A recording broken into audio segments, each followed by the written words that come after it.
எந்த ஒரு நடிகர், இப்ப அது விஜயா இருக்கலாம், அஜித்தா இருக்கலாம், சூர்யாவா இருக்கலாம், இவரு இப்ப கமலஹாசனுக்கு இது மாரி கூட்டம் வரலையா என்ன? அவருக்கும் நல்ல கூட்டம் வந்ததுல்ல. அவர் எவ்வளவு சதவீத ஓட்டு வாங்குனாரு?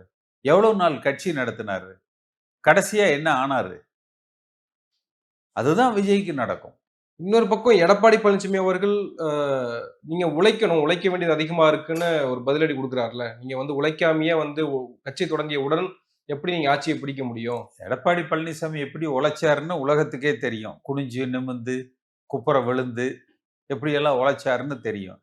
எடப்பாடி பழனிசாமி தன் சுய புராணத்தை இந்த 2 விஷயம் சொல்லுவாரு அவரு. உழைச்சு முன்னுக்கு வந்தேன்பாரு. படிப்படியா முன்னுக்கு வந்தேன்பாரு. எந்த படியில வந்தாரு அவரு? அது எல்லோருக்கும் தெரியும்.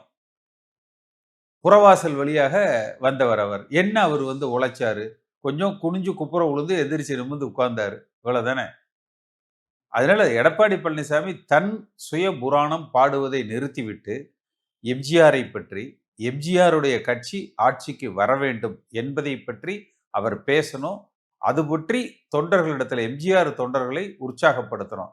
தன்னை ஒரு தலைவராக நிலைநிறுத்திக் கொள்வதில் அவர் முயற்சி செய்துவிட்டு, தன் பற்றி பேசுவதை குறைத்துக் கொண்டு, எம்ஜிஆர் குறித்து அவர் அதிகமாக பேசணும். இப்ப எடப்பாடி பிரச்சாரத்துக்கு போயிட்டு இருக்காரு. மக்களை காப்போம், தமிழகத்தை மீட்போம்னு பிரச்சாரத்துக்கு முதல்ல போனாரு. அதிமுகவை காப்பாத்துங்க. அதுக்கப்புறம் நீங்க மக்கள காப்பாத்துவோம். மீட்கிறது அதிமுகவை மீட்க தொண்டர்கள் போராடி கொண்டு இருக்கிறார்கள். விஜய் கிட்ட இருந்து மீட்கணும், பாஜக இருந்து மீட்கணும், திமுக இருந்து மீட்கணும். இவ்வளவு பேர்ட்ட இருந்து அதிமுகவை மீட்கணும் முதல்ல. எஸ்டாபிளிஷ்டு லீடர் இல்ல. அதாவது இனிமேல் தான் விஜய் வந்து தன்னை ஒரு தலைவராக முன்னிறுத்த வேண்டிய அவசியம் இருக்கு. ஆனால் எடப்பாடி பழனிசாமி முதலமைச்சராக இருந்திருக்கிறாரு. ஒரு எஸ்டாபிளிஷ்டு லீடராகத்தான் தன்னை முதலமைச்சராக இருந்தவர்கள் எல்லாம் தலைவராக இல்ல. இவர் தலைவராக இருந்து முதலமைச்சர் ஆகல. இவர் தலைவராக இருந்து முதலமைச்சர் ஆகல. முதலமைச்சரான காரணத்தினால் தன்னை தலைவராக நிலைநிறுத்திக் கொள்ள அவர் போராடி கொண்டிருக்கிறார். அந்த முயற்சியில தொடர்ந்து 10 முறை தோல்வியைத்தான் சந்திச்சிருக்கிறார். அதனால நம்ம இப்ப நம்மளுடைய இந்த விவாதத்துல கூட எடப்பாடி பழனிசாமியை பத்தி நம்ம அதிகம் பேசுறதை விட விஜயனுடைய கருத்துக்களுக்கு பேசலாம்.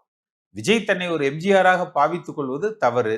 எம்ஜிஆர் படங்களை அவர் உபயோகப்படுத்துவது தவறு. அண்ணாவையும் எம்ஜிஆர் படத்தையும் வைத்து இது ஏதோ அதிமுக மாநாடு என்று உருவகப்படுத்துவது தவறு. எடப்பாடி பழனிசாமி அதற்கு விஜயை கண்டிக்காதது அதைவிட தவறு.